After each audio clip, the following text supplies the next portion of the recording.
বঙ্গ বিজেপির সভাপতি পদে সুকান্ত জমানা শেষ, নতুন জমানা শুরু। মনোনয়নপত্র জমা দিতে গিয়েছিলেন শ্রমিক ভট্টাচার্য, সঙ্গে সুকান্ত শুভেন্দু। দিলীপ ঘোষ দুর্গাপুরে। এক কথায় বলা যায়, কলকাতায় শ্রমিক সভাপতি দৌড়ে ফিনিশিং লাইনে, সঙ্গে সুকান্ত শুভেন্দু, দিলীপ বহুদূরে দুর্গাপুরে রথে। কার্যত দিলীপ ঘোষ এখন দলের মধ্যে প্রায় ব্রাত্য। দিলীপ ঘোষ হচ্ছে এমন একটা অবস্থায়, যেতে পারি কিন্তু কেন যাব, আর দলের মনে মনে ভাবনা চলে গেলে বয়ে গেল। এই অবস্থায় দিলীপ ঘোষ নিজেকে একটু বাজিয়ে নিচ্ছেন, মাঝে মধ্যেই সুর চড়িয়ে কথা বলছেন, কিন্তু বডি ল্যাঙ্গুয়েজে নেই সেই দাপুটে মনোভাব। জগন্নাথ ধাম দীঘা, মানে দীঘার জগন্নাথ, তার আগে বিবাহ। অকৃতদার দিলীপ ঘোষ সোলার টোপর পরে বিয়ের মঞ্চে দাঁড়ালেন, তারপরে দীঘার জগন্নাথ মন্দির গেলেন। হয়তো অলক্ষ্যে প্রভু জগন্নাথ বাঁকা হাসি হেসেছিলেন। শুভেন্দু এখন বঙ্গ বিজেপির মুখ এবং নমজি ও অমিতজির একমাত্র শিষ্য বললেই বলা যেতে পারে। তাই শুভেন্দুর নেক নজরে থাকলে বিজেপিতে দাপট থাকবে, শুভেন্দুর নেক নজরে না থাকলে ব্রাত্য হয়ে যাবে। দিলীপ কি তাই? দিলীপ ঘোষের অন্তিম পরিণতি কি তাই? দিলীপ ঘোষ এখন এই মুহূর্তে দলের কাছে একটা বোঝা, কোনো কর্মসূচিতেই নেই। বঙ্গ বিজেপির উত্থান 2018-19, সে সময় সভাপতি দিলীপ ঘোষ। শুভেন্দু এলেন, দেখলেন, দায়িত্ব নিলেন এবং বিজেপির লিফট উপর দিকে না উঠে নিচের দিকে নামতে লাগলো। 294 তলা পর্যন্ত ওঠার কথা ছিল 2021 সালে, নেমে গেলেন। লিফট নামতে নামতে হয়তো 2026-এ 50-এ নিচে চলে যাবে, এমনটাই অনেকে বলছেন। তবু দিলীপ ঘোষের অন্তত মনের কোণে ব্যথা একটু না হলেও কমবে, একটু অন্তত কমবে। কারণ শ্রমিক ভট্টাচার্য আদি বিজেপি নেতা, তিনি সভাপতি হয়েছেন। আদিদের মনে একটু ফুরফুরে হাওয়া, লড়াকু নেতা। সবটাই যে শুভেন্দুর কথা মেনে চলবেন তা নয়, অর্থাৎ শুভেন্দুর সাথে পাল্লা দেওয়ার মতন ব্যাকগ্রাউন্ড কিন্তু শ্রমিকের আছে। এটাই এখন দিলীপের সান্ত্বনা। তাই কলকাতায় মনোনয়নপত্রে শ্রমিক, পাশে সুকান্ত শুভেন্দু, দন্তেশ্ব আর তালবস্য। দিলীপ বহুদূরে দুর্গাপুরে। দয়ে দিলীপ, দয়ে দুর্গাপুর, রথের মেলায়।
হরে কৃষ্ণ। কলিযুগে ভগবানের নামই মানুষের সাহারা, কারণ মানুষ এত ব্যস্ত, পুজো পাঠ জপ ধ্যান তীর্থযাত্রাও করতে পারে না। পুরী না গিয়ে দীঘা চলে যায় ভুল সমুদ্রের ধারে, আর পুজো পাঠের সময় নেই। তাই ভগবান বলছেন যেখানে যখন সময় পাবে ঠাকুরের নাম নাও, যাকে পছন্দ। তো সবচেয়ে সহজ, ভগবান জগন্নাথ একদম স্বদেশী, উনি কোনো বিদেশি খান না, বিদেশি পড়েন না, এরকম বাড়ির লোক হয় না। আর গরিব লোকের ঠাকুর, একজন শবর তাকে খুঁজে পেয়েছিল, স্বপ্ন পেয়েছিল। আর আমরা জানি পুরীতে যে প্রসাদ হয় জগন্নাথের, ভাত নাইকো জাত পাত, কোনো জাত পাত ভেদাভেদ তিনি মানেন না। জগতের নাথ, সবার প্রভু। তো তিনি আমাদেরকে এক করেছেন। পুরী ধাম থেকে ভগবানের যাত্রা শুরু হয়েছে। আজকে সারা ভারতবর্ষ ছেড়ে বিশ্বের বিভিন্ন দেশেতে, অন্ততপক্ষে 100টা দেশেতে আজকে বিভিন্ন সংস্থা, তার মধ্যে ইসকনের মাধ্যমে রথযাত্রা চলছে। প্রভুর আর যাত্রা এগিয়ে চলেছে। কালো, সাদা, নীল, লাল বিভিন্ন রঙের মানুষ তার রথের দড়ি ধরে নিজের জীবনকে ধন্য করছে, বৈতরণী পার হচ্ছে। আর এই এমন ঠাকুর, আজকাল বিভিন্ন ঠাকুরকে আমরা দেখেছি মন্দির তৈরি হচ্ছে, এসি লাগিয়ে দেওয়া হয়েছে। আর এসি লাগিয়ে দিলে ভগবান তো বাইরে যাবেন না। নেতারা যেমন এসি ঘর ছেড়ে বেরোতে যায় না, অফিসাররা বেরোতে যায় না, ঠাকুরেরও অভ্যেস খারাপ হয়ে যাচ্ছে। আমি কলকাতায় একটা লোকনাথ বাবার মন্দিরে গেলাম, গিয়ে বলছি এটা এসি লাগানো। লোকনাথ বাবা কবে এসিতে ছিলেন আমি জানি না। রণে বনে জনে জঙ্গলে যেখানে বিপদে পড়িবে আমাকে স্মরণ করিবে বলেছেন, তাকেও এসির মধ্যে বন্ধ করে দেওয়া হয়। গণেশ বাবাকে তো অনেক দিন থেকে বন্ধ করা হয়েছে, টাকা পয়সা সোনা দানা দিয়ে এমন আটকে রেখেছে, উনি ভুলে গেছেন। তো জগন্নাথ প্রভু এর মধ্যে বাধা পড়েন না। সাধারণের ঠাকুর, সবসময় তার কাছে সবার দমন। আর এমন দয়ালু তিনি। আমরা যেমন আজকে সৌভাগ্যবান এখানে এসে ভগবানকে দর্শন করছি, মন্দিরেও চলে যাই মাঝে মধ্যে। কিন্তু আপনারা জানেন আমি দীঘাতে চলে গেছিলাম, কি বাওয়াল হয়েছে, সব ভগবানের ইচ্ছা। তো ভগবান বলেছেন যে অনেকে অসুস্থ থাকেন, শারীরিক দিক দিয়ে অক্ষম থাকেন, যাকে আজকাল আমরা কি বলছি দিব্যাঙ্গ, বিকলাঙ্গ বলতাম আমি, সে বেরোতে পারে না, আসতে পারে না। সে ভগবান এত দয়ালু, বছরে 7 দিনের জন্য তিনি বাড়ি ছাড়েন, 9 দিনের জন্য। উদ্দেশ্য কি? মাসি বাড়ি যাচ্ছে, কারণ তার মাসি গুন্ডিচা দেবী, তার ছেলে মেয়ে নাই। আমাদের অনেক মা মাসিরা আছেন, ভগবান তাকে সন্তান দেননি, তো অন্যের সন্তানকে বা আরো অনেককে সেই সন্তান স্নেহে তারা লালন পালন করেন, খাওয়ান করান, সেবা করেন, মায়েদের যে অপত্য স্নেহ। তো গুন্ডিচা দেবী বললেন, বাবা কমপক্ষে বছরে 9 দিন আমার বাড়ি আসিস। তো ঠাকুর, সে তো জগন্নাথ, তার ভাই বোনকে নিয়ে সেজে গুজে জিনিসপত্র ফেটরা ফেটরি নিয়ে 7 দিন ধরে প্রস্তুতি হয়, ভগবান যাচ্ছে যে থাকেন। কিন্তু এই যে যান আর আসেন, রথ আর উল্টো রথ, এই সময় যে মানুষগুলি ভগবানের কাছে সারা বছর পৌঁছতে পারে না, তাকে তিনি দর্শন দেন। উদ্দেশ্য এটাই, জগতের নাথ আমার বাড়ির সামনে এসছে, আমার দরজার সামনে, আমার পাড়াতে এসছেন। তো বিভিন্ন জায়গায় রথের রুট আলাদা হয়, লম্বা হয় 1 কিলোমিটার, 2 কিলোমিটার, 5 কিলোমিটার, যেখানে যেমন। কমপক্ষে আমাদের আমি ইদানিং বেশ কয়েকদিন প্রত্যেক দিন একটা করে রথযাত্রায় যাচ্ছি। 1-2 কিলোমিটার হলেও পাড়ার ভিতর থেকে বেরিয়ে বাইরে এসে মন্দিরে থাকেন 7 দিন, উৎসব চলে, বহু লোক প্রসাদ পান, আবার ফিরে যান। তো প্রভু ঘর থেকে বেরিয়ে এসছেন এখানে দর্শন দেওয়ার জন্য। মন্দির ছোট থাকে, সবাই যেতে পারে না। আজকে এত বড় জায়গায় প্রভু বসে সবাইকে দর্শন দিচ্ছেন, হাজার হাজার লোক আসছেন, প্রসাদ পাচ্ছেন। এ প্রভুর অশেষ কৃপা। এরকম উদার সরল সাধারণ মানুষের দেবতা আর হয় না। তাই জগতের নাথ জগন্নাথ তিনি একা নয়, ভাই বোনকে নিয়ে আসেন, সবাইকে দেখে আমরা চক্ষুকে সার্থক করি। সেই প্রভু তাকে যে যেভাবে যেখানে যখন আহ্বান করবে সেভাবে এসছেন। তাই জগন্নাথ কালচার বলা হয় পুরী। তিনি সারা দুনিয়াতে পৌঁছে গেছেন, ভগবানের হাত নেই, পা নেই। একজন জিজ্ঞেস করলো যে এমন ঠাকুর, তার হাত পা নেই, তুমি গেলে তোমাকে আশীর্বাদও করতে পারো না, হাতই নেই। তুমি যদি খুব ভালো করে ডাকো তোমার বাড়িতেও আসতে পারো না, পা নেই, তো করবেটা কি? সে এমন ঠাকুর। বিধর্মীরা আমাদের উড়িষ্যাতে, বিশেষ করে খ্রিস্টান মিশনারিরা, ওখানকার সরল মানুষদেরকে ভুল বোঝাবার জন্য বলছে, এই দেখো হাত নাই পা নাই, এমন একটা ঠাকুর পুজো করছো, এ কিছু করতে পারবে না। কিন্তু ভগবানের বলার উদ্দেশ্য কি?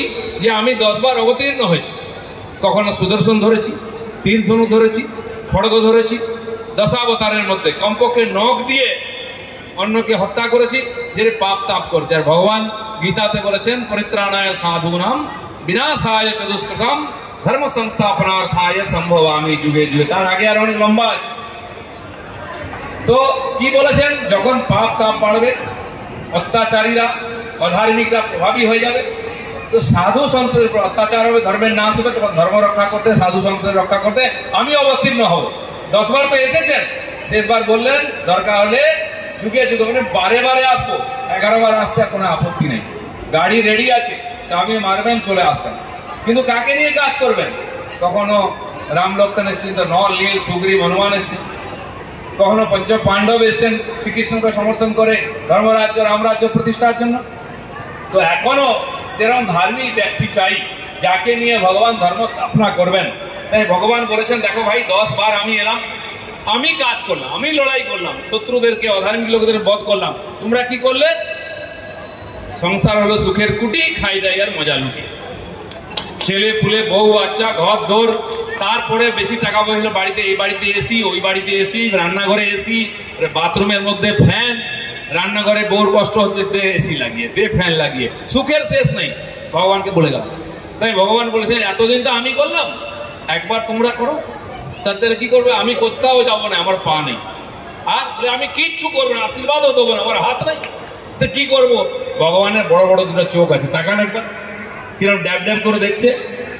উড়িষ্যাতে বলে চকা নয়ন, চকা মানে চাকা, গাড়ির চাকা মানে গোল গোল, চকা নয়ন জগন্নাথ স্বামী নয়ন কথা গামী ত্রাহি মাম। তো ভগবান বলছেন যে আমি কিচ্ছু করবো না, কোথাও যাবো না, কিছু বলবো না, কি করব? দেখবো বড় বড় চোখ। আপনি দেখবেন আমাদের এখানে যেমন অনেক রকম সিম্বল,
Yeah.